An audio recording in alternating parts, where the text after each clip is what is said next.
நாம் எல்லாரும் மீண்டும் மீண்டும் கேட்கக்கூடிய ஒரு துவா, சொல்லப்போனால் நம்மிலே பலருக்கு அப்படியே மனதிலே பதிந்த ஒரு துவா. அண்ணல் கண்மணி நாயகம் ஸல்லல்லாஹு அலைஹி வஸல்லம் அன்னவர்களுக்கு அல் குர்ஆனிலே அல்லாஹ் இப்படித்தான் நல்லோர்கள் துவா செய்வார்கள், அதுவும் குறிப்பாக ஹஜ்ஜினுடைய காலம் ஹஜ்ஜினுடைய கிரியைகளை நிறைவேற்றியதற்கு பின்னால் இவ்வாறு செய்வார்கள் என்று சொல்லித்தரக்கூடிய ஒரு துவா. பொதுவாக ஒரு மூமினின் அடையாளம் என்ன என்றால், மனிதர்களிடத்திலே கையேந்துவதை விட்டுவிட்டு வல்ல அல்லாஹ்விடத்திலே அவர் கையேந்துவார். இதுதான் ஒரு இறை நம்பிக்கையாளரின் அடையாளம்.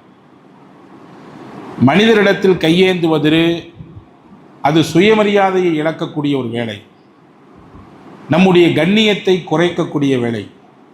ஆனால் அல்லாஹ்விடத்திலே கையேந்துவது நம் இறை நம்பிக்கையை ஏற்றித்தரக்கூடிய ஒரு காரியம், நமக்கும் நம்மை படைத்தவனுக்குமான நெருக்கத்தை காட்டுகிற ஒரு நிலை. எனவேதான் நபிகள் நாயகம் ஸல்லல்லாஹு அலைஹி வஸல்லம் அன்னவர்கள் துஆவின் வழியாகத்தான் இந்த உம்மத் இறைவனின் உதவியை பெற வேண்டும் என்பதை இக்கட்டான பல நேரங்களில் நமக்கு கற்றுத்தந்திருக்கிறார்கள். இன்றைக்கும் நாம் ஒவ்வொரு வருடமும் புனித ரமலானினுடைய அந்த மாதத்திலே, குறிப்பாக 17வது இரவிலே பத்ர் சஹாபாக்கள் என்ற அந்த புண்ணியவான்களை நினைத்து பார்க்கிறோம். அவர்களுக்காக வேண்டி அவர்களை முன்னிறுத்தி துவா செய்கிறோம். யுத்தம் நடந்தது பத்ர் களத்திலே, ஆனால் பெருமானாரின் ஸல்லல்லாஹு அலைஹி வஸல்லமுடைய கரங்களும் கண்களும் வல்ல அல்லாஹ்வின் சன்னிதானத்திலே பணிந்தது.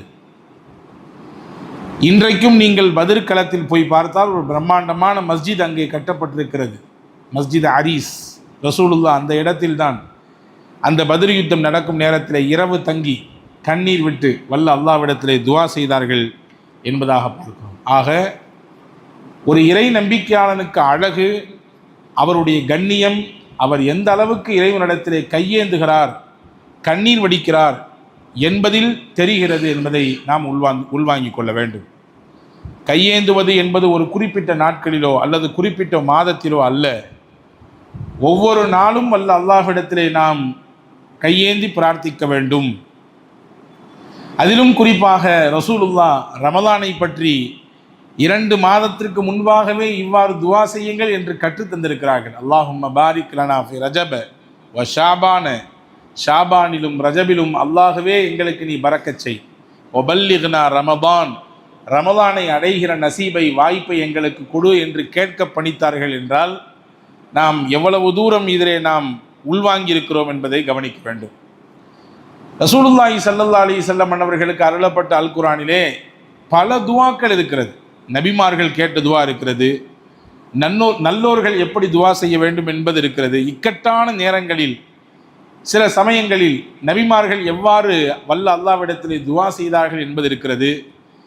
வேதனை இறங்கக்கூடிய காலகட்டத்திலே எப்படி துவா செய்தார்கள் என்று இருக்கிறது.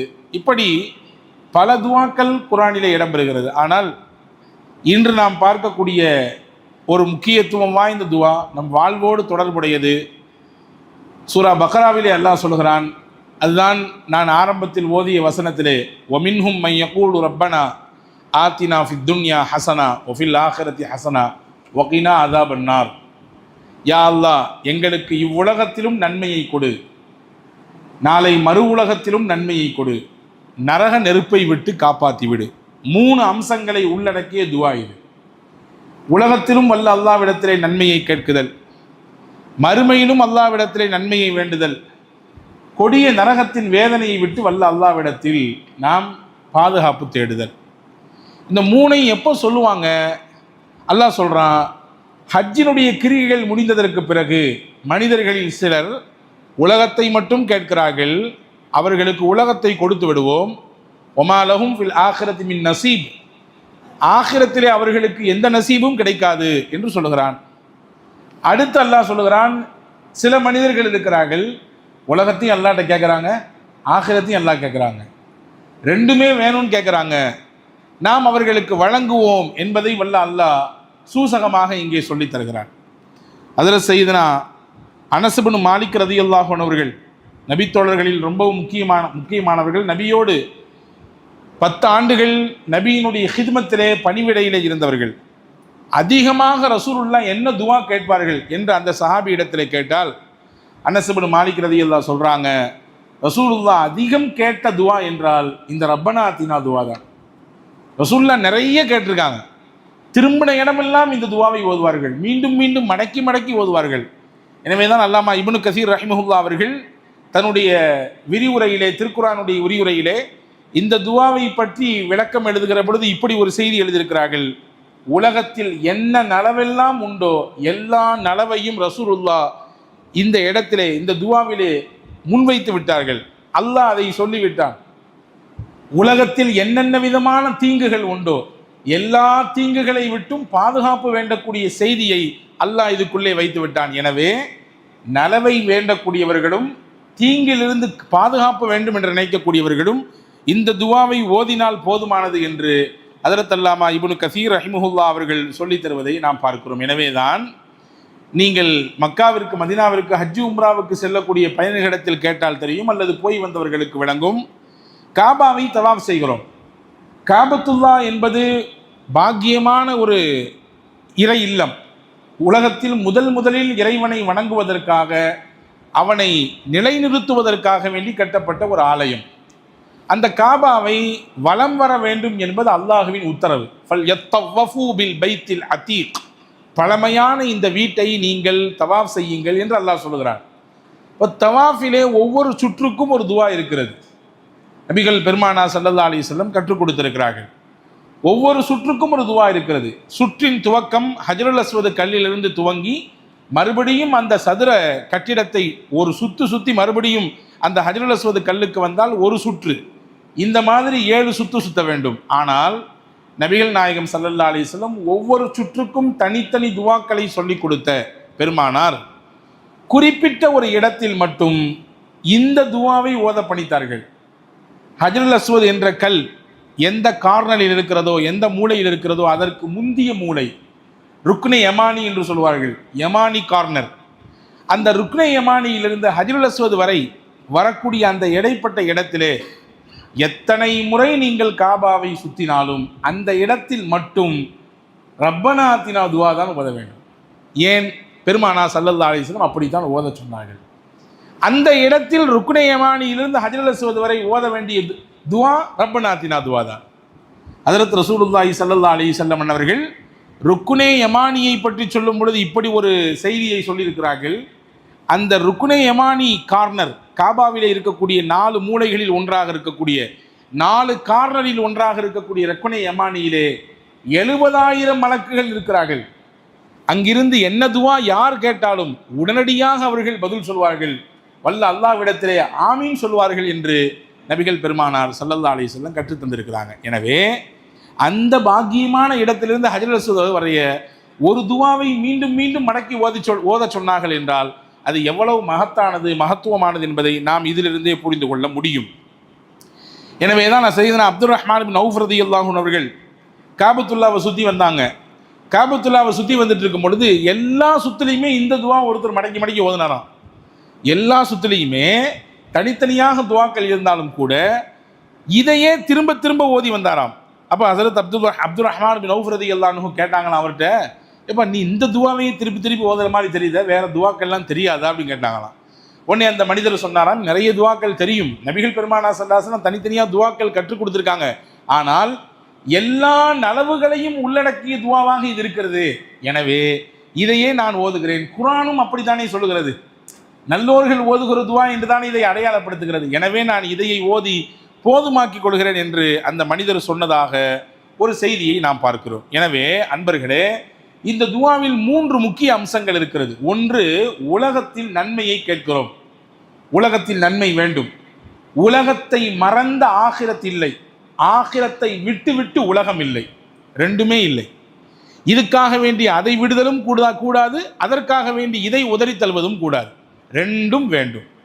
இரண்டும் இரண்டு கண்களை போன்று. மனிதனுக்கு எப்படி இந்த கண் வேண்டுமா அந்த கண் வேண்டுமா என்று யாரிடத்திலாவது கேட்டு எனக்கு இது வேண்டும் இது வேண்டாம் என்று சொல்ல முடியுமா? அப்படித்தான் உலகமும் வேண்டும் மறுமையும் வேண்டும். அப்படி என்றால் என்ன பொருள்? உலகத்தை அடைய வேண்டி நாம் ஆகிரத்தையும் விட்டுவிடக்கூடாது. ஆகிரத் மட்டுமே போதும், உலகம் எனக்கு ஒரு பொருட்டல்ல, அது கிடைத்தால் கிடைக்கிறது, கிடைக்கவில்லை என்றால் பரவாயில்லை என்று ஒதுக்கி தள்ளிவிட்டும் போக முடியாது. ரெண்டிலும் நலவு வேண்டும். இந்த ரெண்டு நலவையும் கேட்கக்கூடிய துவாவாக இது இருக்கிறது. ஹதீஸிலே வருகிறது, நபி ஸல்லல்லாஹு அலைஹி வஸல்லம் அன்னவர்கள் ஒரு சஹாபியை சந்திக்க போகிறாங்க. அந்த சஹாபிக்கு உடம்பு சரியில்லை. உடம்பு சரியில்லைன்னு சொன்னால் நலம் விசாரிப்பது நாயகத்தினுடைய உயர்ந்த சுன்னத்துகளில் ஒன்று இல்லையா? இன்னைக்கு நம்மள அதை பல பேர் விட்டுட்டோம் சொல்ல போனால். ஆனால் நலம் விசாரித்தல் என்பது நாயகத்தினுடைய உயர்ந்த சுன்னத்துகளில் ஒன்று. நலம் விசாரிக்க போகிறாங்க, பார்த்தா அவர் ரொம்ப முடியாமல் இருக்கிறார். உடலெல்லாம் அப்படி உருகி போயிடுச்சு. ஆள் ரொம்ப மெலிஞ்சு போயிட்டார். சதை பட்டெல்லாம் இல்லை, அப்படியே ஒரு நோஞ்சானை போன்று இருக்கிறார். அப்போ விசாரிச்சுட்டு நல்லா தானே இருந்தார் இவர், ஏன் திடீர்னு இப்படி ஒரு மாற்றம், திடீர்னு ஏன் இப்படி ஒரு பெரிய நோயினால் தாக்கப்பட்ட மாதிரி நீண்ட காலம் படுக்கையில் படுத்திருக்கிற மாதிரி எல்லாம் இருக்குது இவரை பார்த்தா அப்படின்னு சொல்லிட்டு விசாரிச்சாங்க. அவர் பக்கத்திலே போய் கேட்டாங்க, இப்போ நீ ஏதாவது முன்ன பின்ன ஏதாவது பேசுனியா, ஏதாவது நடந்துச்சா அப்படின்னு கேட்டாங்க. உடனே அவர் சொன்னார், இல்லை நபி அல்லாவின் திருத்தூதர்களே, நான் அல்லாட்ட ஒரு துவா செஞ்சேன், அந்த துவாவுக்கு பின்னாடி தான் இப்படி ஆகிட்டேன் அப்படின்னார். துவா செஞ்சு இப்படி ஆகிட்டியா? துவா செஞ்சு நல்லா தான் ஆகும் எல்லாம், நீ எப்போ துவா செஞ்ச பின்னாடி இப்படி ஆகிட்ட அப்படின்னு கேட்டான். இல்லை நான் கேட்ட துவா அப்படி. என்ன துவா அப்படி கேட்ட? யா அல்லாஹ், ஹதீஸிலே வருகிறது, இறைவா எனக்கு அல்லாஹும்ம மா குன்த முஆகிபி பிஹி ஃபில் ஆகிரதி ஃபஅஜ்லிஹு லி ஃபித் துன்யா, நான் செய்த தவறுகளுக்கு பாவங்களுக்கு மறுமையில் எனக்கு நீ தண்டனை கொடுப்பதாக இருந்தால், நிறைய பாவம் செஞ்சுருக்கேன், எனக்கு தான் தெரியும் என்னுடைய பாவத்தை பற்றி, எனக்கு தான் தெரியும் என்னுடைய தீமைகளை பற்றி, நான் உங்களை சஜஸ்ட் பண்ணக்கூடாது நீங்கள் அப்படி இப்படின்னு, நான் என்னை தான் கேட்க வேண்டும். என்னுடைய பாவம் என்னுடைய தீமைகள் எவ்வளவு என்பது எனக்கு தெரியும். இவர் சொல்கிறார், இறைவா நான் செய்த தவறுகளுக்கு பாவங்களுக்கு நீ எனக்கு மறுமையில் தண்டனை தருவதாக இருந்தால் இப்பமே கொடுத்துரு, எல்லாத்தையும் இந்த உலகத்திலே கொடுத்துரு, ஆகிரத்தில் தராத. இங்கேயாவது ஏதாவது ஒன்று பண்ண ஆச்சுன்னா உதவி செய்கிறதுக்கு ஆள் இருக்குது, சப்போர்ட் பண்ணுறதுக்கு ஆள் இருக்குது, பார்த்துக்கிறதுக்கு ஆள் இருக்குது. நாளைக்கு மறுமையில் யாரும் கிடையாது, நான் எங்கே போய் நிற்பேன்? எனவே தண்டனை தருவதாக இருந்தால் எனக்கு உலகத்திலேயே கொடுத்து விடு அப்படின்னு கேட்டார். சொல்கிறாங்க ஸல்லல்லாஹு அலைஹி வஸல்லம் இடத்துல இவர் இந்த சாபி சொன்னோன்னு ஸல்லல்லாஹு அலைஹி வஸல்லம் கோவப்பட்டாங்க. என்னங்க இப்படியா கேட்குற துவா அல்லாட்ட? அல்லாஹ்விடத்தில் இங்கேயே கொடுத்துட்டு நான் கேட்கறது தண்டனையே? அல்லாஹ் கொடுத்தா உன்னையால் தாங்க முடியுமா?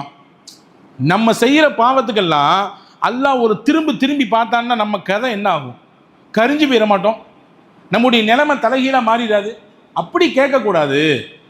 அப்படியே நீ ஆகிரத்தில் கொடுக்கக்கூடிய தண்டனையை கேட்டாலும் லஸ் ததஅதஹு வலா துதீகுஹு, உன்னால் தாங்கிக் கொள்ளவும் முடியாது, அதற்கு உனக்கு சக்தியும் கிடையாது. ரசூலுல்லாஹ் சொன்னாங்க. எப்படி கேட்கணும் அல்லாட்ட? ஹல்லா குல்த அல்லாஹும்ம ரப்பனா ஆதினா ஃபித் துன்யா ஹஸனா வஃபில் ஆகிரத்தி ஹஸனா வகினா அஸாபன்னார். யா அல்லாஹ், எனக்கு உலகத்திலேயும் நன்மையைத்தா, நாளைக்கு ஆகிரத்திலையும் நன்மையை கொடு, என் பாவத்தினாலே நரகத்தில் போட்டு என்னை கரித்து விடாதே, அந்த வேதனையை விட்டு பாதுகாத்து விடு. இப்படிலாம் துவா செய்யணும்.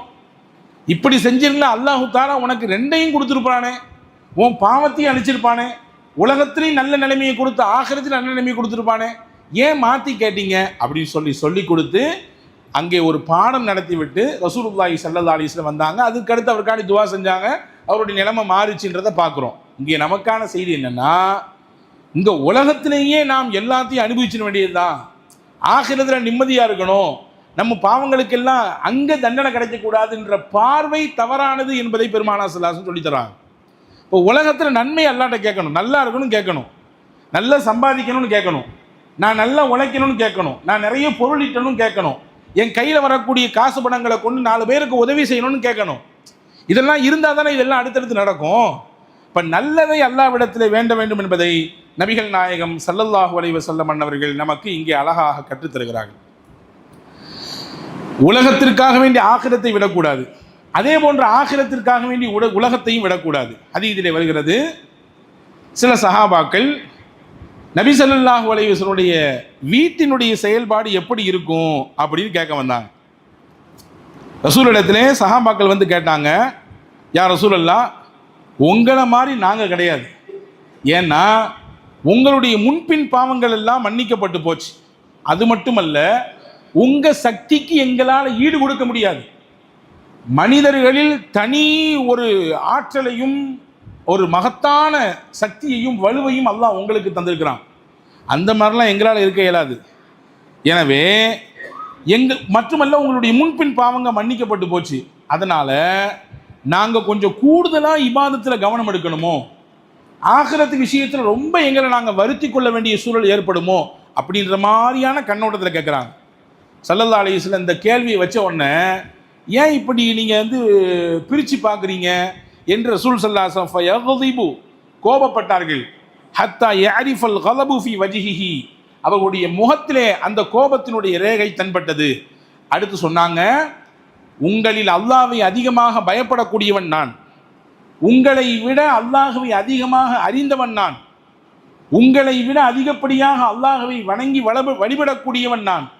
நானே திருமணம் முடித்திருக்கிறேன், அதே போன்று சில நாட்களில் நோன்பு இருக்கிறேன், சில நாட்களில் நோன்பு இருப்பதில்லை, இரவின் சில பகுதிகளிலே உறங்குகிறேன், சில பகுதியில் ஒரு சில பகுதியிலே எழுந்து இறைவனை வணங்குகிறேன். உலகம் என்றால், ஈமான் என்றால் இப்படியும் தான் அப்படியும் தான், துன்யாவுடைய விஷயமும் வேண்டும் தான், ஆகிரத்துடைய விஷயம் வேண்டும் தான். இதற்காக வேண்டி அதை விடுதலும் கூடாது, அதற்காக வேண்டி இதை விடுதலும் கூடாது என்பதை நபிகள் நாயகம் ஸல்லல்லாஹு அலைஹி வஸல்லம் அவர்கள் சொல்லி தந்ததாக நாம் பார்க்கிறோம். இப்போ வருத்தி கொள்ள வேண்டான்றாங்க. நீங்கள் வருத்தி கொண்டு அமல் செய்வதை நீங்கள் செய்ய முற்படாதீர்கள் என்றார்கள். ஸைனப் ரலியல்லாஹு தஆலா அன்ஹாவை பற்றி ஒரு ஹதீஸ் இருக்கிறது. ரசூலுல்லாஹ் பள்ளிவாசல் வந்து வெளியே வந்தாங்க. வெளியே வந்து பார்த்தா 2 தூணுக்கு இடையில ஒரு பெரிய கயிறு கட்டப்பட்டிருந்துச்சு. நபி கேட்டாங்க, இந்த கயிறு என்ன கயிறுன்னு கேட்டாங்க. சஹாபாக்கள் சொன்னாங்க, யா ரசூலுல்லாஹ், ஸைனப் ரலியல்லாஹு தஆலா, யார் வேற யாரும் இல்லை, நாயகத்தினுடைய துணைவியார்களில் ஒருவர், உம்மஹாத்துல் மூமினீன், உம்மஹாத்துல் மூமினில் கட்டுப்பட்டவங்க அம்மா ஸைனப் ரலியல்லாஹு தஆலா அன்ஹா, அவங்க கட்டி வச்சிருக்காங்க கயிறுன்னாங்க. எது கட்டி வச்சிருக்காங்கன்னு கேட்டாங்க நபி. இல்லை, அவங்க இபாதத் செஞ்சுட்டு கொண்டு இருக்கும் பொழுது உடம்பு டயர்ட் ஆகிடுச்சுன்னா, சோர்வாயிடுச்சுன்னா, தூக்கம் வந்து போயிடுச்சுன்னா அந்த கயிறால் தன்னை அப்படி கட்டிக்குவாங்க, கொஞ்சம் தூக்கமெல்லாம் கலைஞ்சிரும், மறுபடியும் இபாதத் செய்வாங்க, ஓதுவாங்க, தொழுவாங்க அப்படின்னு.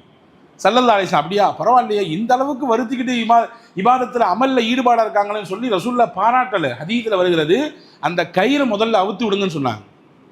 கயிறை அவுத்து விடுங்கன்னு சொன்னாங்க. சொல்லிட்டு சொன்னாங்க, உங்களில் எப்பொழுது ஈடுபாடும் சுறுசுறுப்பும் எல்லாருக்கும் இருக்குமோ அந்த நேரத்தில் அல்லாஹ்வை வணங்கணும்னா வணங்குங்க, அப்படி இல்லாத நேரத்தில் நீங்கள் உறங்குங்கள், உங்கள் உடலுக்கான ஓய்வை கொடுங்கள் என்று பெருமானார் ஸல்லல்லாஹு அலைஹி வஸல்லம் அவர்கள் சொல்லி தந்தார்கள். இந்த ஹதீஸை தப்பாக புரிஞ்சிடக்கூடாது. எனக்கு சுறுசுறுப்பே காலில் ஃபஜரில் வர்றதில்லை ஹஜ்ரத், எப்போதுமே டயர்டாக தான் இருக்குது, அதனால் இந்த ஹதீஸிலிருந்து நான் நாளையிலேருந்து இதை ஃபாலோ பண்ணிக்கிறேன் அப்படின்னு நீங்கள் மாற்று கருத்தில் எடுத்துடக்கூடாது. இது ரசூலுல்லாஹ் சொன்னது நஃபிலான வணக்கத்திற்கு. நஃபிலான வணக்க வழிபாடு எப்போ செய்யணும்? நான் உடம்பு நல்ல ஆரோக்கியமாக இருக்குது, சுறுசுறுப்பாக இருக்குது, நம்மளால் ஈடுபாடோடு செய்ய முடியுன்ற பொழுது செய்ய வேண்டும். முடியலையா, நீங்கள் ஓய்வு எடுத்துக்கலாம், நீங்கள் உங்கள் உடலுக்கு ஓய்வை கொடுக்கலாம். அபூ தர்தா ரலியல்லாஹு அன்ஹு, அவங்களுடைய நெருங்கிய நபி தோழர், நெருங்கிய தோழர் ஒருவர் சல்மான் ரலியல்லாஹு அன்ஹு, 2 பேரும் ரொம்ப க்ளோஸ் ஃப்ரெண்டு. இவங்க வந்து சல்மான் ரலியல்லாஹு அன்ஹு ஒரு நாள் அபூ தர்தா ரலியல்லாஹு வீட்டுக்கு போகிறாங்க. அவரை போய் பார்த்து பேசிட்டு வரலான்னு போகிறான். அன்னைக்கு நைட் அங்கே தங்குற மாதிரி ஒரு சூழல்.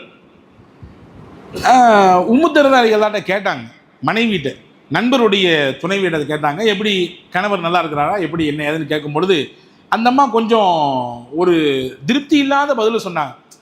உங்கள் நண்பருக்கு உலகத்தின் மீது தான் எந்த ஆசையும் இல்லை, அக்கறையும் இல்லை, குடும்பத்தின் மீது அந்தளவுக்கு பெருசாலாம் ஒன்றும் ஈடுபாடெலாம் இருக்க மாதிரி தெரியல அப்படின்ற மாதிரி ஒரு திருப்தி இல்லாத பதில் சொன்னாங்க. புரிஞ்சுக்கிட்டாங்க, வீட்டுக்காரங்க பொஞ்சாதிக்கு இடையில ஒரு சரியான ஒரு புரிதல் இல்லாத ஒரு சூழல் ஏற்பட்டுருக்குது அப்படின்றது புரிஞ்சுக்கிட்டாங்க. அந்த இடைவெளி ஏன் ஏற்படுதுன்னு விளங்கிட்டாங்க. அந்த இடைவெளி ஒரு கணவனுக்கும் மனைவிக்கும் இடைவெளி எங்கே ஏற்படுன்றதை ஹஸரத் ரசூல் ஸல்லல்லாஹு அலைஹி வஸல்லம் சஹாபி அழகாக சொல்லிக்கிறாங்க பாருங்க. புரிஞ்சுட்டாங்க. புரிஞ்சுட்டு வந்து வெளியேந்து வந்தார் அபூ தர்தா. சாப்பாடு எடுத்து மனைவி வச்சாங்க முன்னாடி. வருந்த விருந்தாளி சல்மான் ரலியல்லாஹு சாப்பிட போகிறாங்க. அபூ தர்தா நான் சாப்பிட்லங்கிறாரு. ஏன் சாப்பிட்லன்னு கேட்டான். இல்லை, நான் நோன்பு வச்சுருக்கேன், நஃபிலான நோன்பு தானே? ஆமாம். விருந்தினர் வந்தால் நஃபிலான நோன்பு விடலாம், விட்டுக்கோ, பின்னாடி நோன்பு வச்சுக்கலாம். இல்லை நோன்பு வச்சு பரவாயில்ல, அனுமதி இருக்குது மார்க்கத்தில். நஃபிலான நோன்பு எதிர்பாராத விதமாக வீட்டுக்கு விருந்தினர் வந்து விட்டார் என்றால் நீங்கள் என்ன செய்து கொள்ளலாம்? அவரை கண்ணியம் செய்ய வேண்டும் என்ற அடிப்படையில், அவரோடு சேர்ந்து உணவருந்த வேண்டும் என்ற அடிப்படையில், அவர் மனசை சந்தோஷப்படுத்தணுன்ற அடிப்படையில் நஃபிலான நோம்பாக இருந்தாலும் விட்டுக்கலாம். ஆனால் பின்னாடி இதை கதா செஞ்சிடணும், பின்னாடி இதை வச்சிடணும். விட்டாச்சு. சரி, ராத்திரி எல்லாம் முடிஞ்சு இரவிலே உறங்க போனால் ஒரு பாயை மட்டும் விரிக்கிறார், ஒரு பெட்டை மட்டும் விரிக்கிறார். இன்னொரு பெட்டு எங்க உனக்கு? நான் தொழுவ போகிறேன் அப்படின்னா. தொழுகையா? போய்க்கலாம், நீனும் என் கூட சேர்ந்து படுத்தாங்க. கொஞ்ச நேரம் கூட ஆகலை, எந்திரிச்சு நான் தொழுவ போகிறேன்னு படுங்க. இன்னும் கொஞ்ச நேரம் ஆச்சு, எந்திரிச்சாங்க. நான் சொல்கிற வரை எந்திரிக்கக்கூடாது, தூங்கணும் அப்படின்ட்டாங்க. செய்து நான் சல்மான் ரதியல்லாஹு தூங்கிட்டார். இரவனுடைய பிற்பகுதி வந்தது, தஹஜ்ஜுத்தினுடைய நேரம் வந்துச்சு. அப்போ சல்மான் ரதியல்லாஹு எழுப்பி விட்டாங்க. இப்போ வாங்க தொலை போகலான்னு சொல்லி தொழுவத்துக்கு கூட்டு போனாங்க. கூட்டு போயிட்டு தொழுதெல்லாம் முடித்த பின்னாடி தன் நண்பர்கிட்ட உட்காந்து ஆசுவாசமாக பேசினாங்க. ஒரு விஷயத்தை ஒருத்தோட்ட நம்ம கடத்தணும்னு நினைக்கிறோம், எடுத்தோம் கவிழ்த்தோம் தட்டாமுட்டான்னு பேசுறது இருக்குத, மனங்களை முறித்து விடும். எந்த சூழல், எந்த மாதிரியான சிச்சுவேஷன், அவருடைய நிலைமை என்னன்றதை புரிஞ்சுக்கிட்டு அவருக்கு தோதுவாக நாம் ஒரு விஷயத்தை கடத்தும் பொழுது நிச்சயம் நாம் எதிர்பார்ப்பது நடக்கும். அது குடும்பத்தில் ஆனாலும் சரிதான், பிள்ளைகள்கிட்ட ஆனாலும் சரிதான், மனைவி கணவன்கிட்ட ஆனாலும் சரிதான், உங்களுக்கு கீழே வேலை செய்யக்கூடிய பணியாட்கள் ஆனாலும் சரிதான். அதுக்கு நேர காலம் இருக்குல்ல, இடம் பொருள் அறிந்து பேசுன்னு சொல்கிறான தமிழில், அந்த மாதிரியான ஒரு சூழல். அதில் சல்மான் ரதியல்லாஹு உட்காந்து கூட்டான். சொன்னாங்க, அப்பா உன்னுடைய இபாதத்து எனக்கு புரியுது, உன்னுடைய ஆர்வம் எனக்கு விளங்குது. அதே நேரத்தில் உன் கண்ணுக்குன்னு நீ செய்ய வேண்டிய கடமை இருக்குது. உறங்கணும், ரெஸ்ட் எடுக்கணுமல்ல. உன் கண்ணுக்கு செய்ய வேண்டிய கடமைகள் இருக்கிறது, உன் உடலுக்கு செய்ய வேண்டிய கடமை இருக்குது, உன் மனைவிக்குன்னு சில கடமைகள் ஒன்றை இருக்குதுப்பா. அந்த இடைவெளி கொஞ்சம் கேப்பான மாதிரி எனக்கு தெரியுது அந்த அம்மா பேச்சில். உன் மனைவிக்குன்னு நீ ஆற்ற வேண்டிய கடமைகள் இருக்குது. நீ வாண்டு பள்ளிவாசலே கடந்து அந்த அம்மாவை நீ பார்த்துக்க வேண்டாமா? அவங்களுக்குடைய ஹக்கை நீ நிறைவேற்ற வேண்டாமா? அவங்களோட உட்காந்து பேச வேண்டாமா? அவங்களுடைய தேவை என்னன்றதை நீ கேட்க வேண்டாமா? நீ வாண்டு பள்ளிவாசலுக்கு போகிற, அங்கேயே நோம்புண்டு அங்கேயே பள்ளிவாசலுக்கு தொழுதுட்டு இருந்தால் என்ன அர்த்தம்? இபாதத் என்ற பெயரிலே உலகத்தில் உனக்காக வேண்டி இருக்கக்கூடிய குடும்பத்தை மறந்தால் என்ன அர்த்தம்? அப்படி செய்யக்கூடாது அப்படின்னு சொல்லி ஹதரத் சல்மான் ரதியல்லாஹு அன்ஹு அபூ தர்தா ரதியல்லாஹு சொன்னாங்க. ஹதீஸில் வருதுங்க, அபூ தர்தா ரதியல்லாஹுக்கு மனசு ரிலாக்ஸ் ஆகலை, சமாதானம் ஆகலை. மறுநாள் காலை ரசூலுல்லாஹ்ட்ட போனார். போய் யாரை சொல்லலாம், நேற்று கதையை கேட்டீங்களா? நான் தொடணும்னு நினச்சிருந்த ராத்திரி எல்லாம் இந்த சல்மான் பிடிச்சி என்னை தொழக்கூடாதுன்னு சொல்லிட்டாரு. லாஸ்ட் நைட்டில் தான் என்னை எழுப்பி விட்டாரு. இந்த மாதிரி லாஸ்ட் நைட்டு முடிஞ்சு தொழுதெல்லாம் கழிஞ்ச பின்னாடி என்கிட்ட இப்படிலாம் சொல்லி கொடுத்தாரு அப்படின்னு சொன்ன உடனே ஹஜ்ரத் ரசூலுல்லாஹி ஸல்லல்லாஹு அலைஹி வஸல்லம் சிரிச்சுக்கிட்டே சொன்னாங்க, சதக்க சல்மான் உண்மையை தானே சொல்லியிருக்காரு. சல்மான் ரொம்ப தெளிவாக சொல்லியிருக்காரு, உங்களுக்கு உண்மையை சொல்லியிருக்காரு, சத்தியத்தை ரொம்ப அழகாக சொல்லி கொடுத்துருக்காரு. இதுதான் உண்மைன்னு நாங்கள் ஸல்லல்லாஹு அலைஹி வஸல்லம். இப்போ ஆகிரத் அமல் என்ற பெயரிலே உலகத்தை கைவிட்டு விடாதீர்கள் என்பதை நபிகள் நாயகம் ஸல்லல்லாஹு அலைஹி வஸல்லம் சொல்லித் தருகிறார்கள். சில விஷயங்கள் இருக்குங்க, உலக காரியங்களை நினைப்பதின் வழியாக நம்முடைய பாவங்களுக்கு மன்னிப்பு கிடைக்கும். இன்ன மினல் துனூபி தம்ப லா யுகஃபிருஹா ஸலாத்துன் வலா ஸௌமுன் வலா ஹஜ்ஜுன் வலா உம்ரத்துன் வலாக்கின் யுகஃபிருஹா அல் ஹுமூமு ஃபீ தலபி ரிஸ்க் வல் மஅசியா. ரசூலுல்லாஹ் சொன்னாங்க, மனிதர்கள் செய்யக்கூடிய சில பாவங்கள் இருக்கிறது, தவறுகள் இருக்கிறது. அந்த தவறுக்கு பாவத்துக்கு மன்னிப்பு பிராய்ச்சித்தம் எங்க கிடைக்கும்? தொழுகையிலையா, நோம்புலையா, தான தர்மத்திலையா, ஹஜ்ஜி உம்ராலையா? இல்லை, அதுலலாம் அதுக்கான பிராய்ச்சித்தம் கிடைக்காதா? எதில் கிடைக்கும் தெரியுமா? அந்த பாவத்தை அழிப்பதற்கான சரியான வழி யுகஃபிருஹா அல் ஹுமூமு ஃபீ தலபில் மஈஷா. தன் வாழ்வாதாரத்தை எப்படி ஈட்டிக் கொள்றதுன்னு ஒருத்தர் உட்கார்ந்து யோசிக்கிறார், பிளான் பண்ணுறாரு. தான் குடும்பத்தை எப்படி ரன் பண்ணுறது, தான் பிள்ளை எப்படி படிக்க வைக்கிறது, நான் முதல்ல போட்டு கடையை திறந்துருக்கிறேனே இது எப்படி சரியான பாதையில் கொண்டு போகிறது, நான் நஷ்டப்படாமல் எப்படி இருக்கிறது, ஏமாற்றப்படாமல் நான் எப்படி இருக்கிறது, என் தேவையும் என் குடும்பத்தை தேவையும் என்னை நம்பி இருக்கக்கூடிய எனக்கு பின்னால் இருக்கக்கூடிய என்னுடைய சந்ததிகளுடைய தேவை அல்லாஹ் தான் நிறைவேற்றுறான். ஆனால் சபபு நாமாச்சே, நாம தானே காரணம், அது நம்ம வழியாக அல்லாஹ் கொடுக்குறான். அந்த வழியை யோசிக்கிறார். ரசூலுல்லாஹ் சொன்னாங்க, இந்த யோசனை இருக்குல்ல, கொஞ்ச நேரம் உட்காந்து திங்க் பண்ணார்ல, இந்த யோசனை அவர் செய்த பாவத்தை அழித்துவிடும். அவர் செய்த பாவத்தை அழித்துவிடும் என்றார்கள் பெருமானார் ஸல்லல்லாஹு அலைஹி வஸல்லம். இந்த எண்ணத்தில் ஒருவர் யோசிக்கிறார், அவர் செய்த பாவத்திற்கு அதுவே மன்னிப்பாக அமையும் என்று நபிகள் நாயகம் ஸல்லல்லாஹு அலைஹி வஸல்லம் சொல்லித்தராங்க. ஆக இதையெல்லாம் நபிகள் நமக்கு கற்றுத்தருகிறார்கள். அதே மாதிரி துன்யா என்று ஆகிராவையும் விட்டுவிடக்கூடாது. துன்யாவையே கட்டிப்பிடித்து கொண்டு ஆகிரத்தை மறந்து விடுதல், பள்ளிவாசல் பக்கமே திரும்பாமல் இருத்தல், அல்லாஹ் என்ற பெயரையே உச்சரித்து பல நாட்கள் ஆகுதல், இந்த வேலையும் செஞ்சிடக்கூடாது. இதுதான் இந்த துஆவினுடைய இரண்டாவது பாட்டு நமக்கு சொல்லி தருது. ரப்பனா ஆத்தினா ஃபித் துன்யா ஹஸனா வ ஃபில் ஆখিরাতি ஹஸனா. நன்மையை தா, உலகத்துல மட்டும் இல்ல ஆখিরাத்திலும் தா. ஹதீஸிலே வருகிறது, ஒரு மனிதர் செய்யக்கூடிய கவலைகளிலேயே பெரிய கவலை எது? அனஸ் இப்னு மாலிக் ரலியல்லாஹு அறிவிக்கிறாங்க, மன் கானத்தில் ஆখিরাத்து ஹம்மஹு ஜஅலல்லாஹு கினாஹு ஃபீ கல்பிஹி. யாருடைய கவலை ஆখিরাத்தில் வல்ல அல்லாஹ்வினுடைய அதாபிலிருந்து நான் தப்பிக்க வேண்டுமே, என் நன்மையின் தட்டு கணக்க வேண்டுமே, வல்ல அல்லாஹ் எல்லாருக்கும் முன்னால் என்னை விசாரிப்பான், அந்த விசாரணைக்கு நான் சரியாக முகம் கொடுக்க வேண்டுமே, என் நன்மைகள் என்னிடத்தில் நிறைய இருக்க வேண்டுமே, என் பாவங்கள் எல்லாம் குறைவாக, சொல்ல போனால் ஒன்றுமில்லாமல் பஞ்சு போன்று இருக்க வேண்டுமே என்று ஆகிரத்தில் தப்பிக்க வேண்டும் என்பதை குறிக்கோளாக தன்னுடைய முக்கிய கவலையாக அமைத்துக் கொள்வாரோ அல்லாஹ் அவருக்கு என்ன கொடுப்பான்? போதும் என்கின்ற மனதை முதல்ல கொடுத்துருவான். போதும் என்ற மனதே பொன் செய்யும் மருந்து நான் தமிழ்ல, அந்த போதுமான மனதை கொடுத்து விடுவான். அது மட்டுமல்ல, அவருக்கு என்று என்னென்ன நிர்ணயிக்கப்பட்டிருக்குதோ, அது எங்கெங்கெல்லாம் தடப்பட்டு இருக்குதோ அதையெல்லாம் கொண்டு வந்து சேர்த்துருவான். ஏன்னா இவருடைய முக்கிய பிரதான கவலையாக எது இருக்கிறது? ஆஹிரா, மறுமை, சொர்க்க நரகம், சிராத்துல் முஸ்தகீம், அதே போன்று அல்லாஹ்வினுடைய ஹிசாப், கேள்வி கணக்கு, இதெல்லாம் முக்கிய கவலையாக இருக்குது. குடும்பத்தை கவலைப்படுறாரு, தொழிலை பற்றி கவலைப்படுறாரு, பிள்ளைங்களுடைய எதிர்காலத்தை பற்றி கவலைப்படுறாரு, முதலை பற்றி கவலைப்படுறாரு, எல்லாம் இருக்குது. ஆனால் அதுக்கு முன்னாடி இது இருக்குது. ரசூலுல்லாஹ் சொன்னாங்க, உலகத்தில் அவருக்குன்னு அல்லாஹ் என்ன எழுதினானோ அது எங்கேயாவது தேங்கி கொண்டு அங்கே தடப்பட்டு நின்றுச்சுன்னு சொன்னால் இந்த எண்ணத்தினாலே அல்லாஹ் அவர்கிட்ட கொண்டு வந்து சேர்த்துருவான். அது மட்டுமல்ல, அவர் நினைத்ததை போன்று உண்டான ராகத்தான வாழ்வை இன்னும் அதிகப்படியாக அவருக்கு கொடுப்பான். யாருக்கு? ஆகிரத்தை தன்னுடைய பிரதான நோக்கமாக கொண்டவருக்கு. அப்படின்னா என்ன தெரியுமா அர்த்தம்? உலகத்தை காரணம் காட்டி ஆகிரத்தை விடாதவருக்கு, தொழிலை காரணம் காட்டி ஆகிரத்தை விடாதவருக்கு, பிஸ்னஸை காரணம் காட்டி தொழுகையை விடாதவருக்கு, தன்னுடைய குடும்பத்தை காரணம் காட்டி நல்ல விஷயங்களிலே செலவு செய்யாமல் செலவு செய்யக்கூடியதை விடாதவருக்கு, இவருக்கெல்லாம் அல்லாஹ் அவர் நினைத்ததை போன்று உண்டான நிறைவான வாழ்வை தருவான் என்று நபிகள் பெருமானார் ஸல்லல்லாஹு அலைஹி வஸல்லம் சொல்லித் தருகிறார்கள். ஆக இந்த துஆவினுடைய ரெண்டு முக்கிய அம்சம், உலகத்திலும் நாம் நன்மையை கேட்கிறோம், ஆகிரத்திலும் நன்மையை கேட்கிறோம்.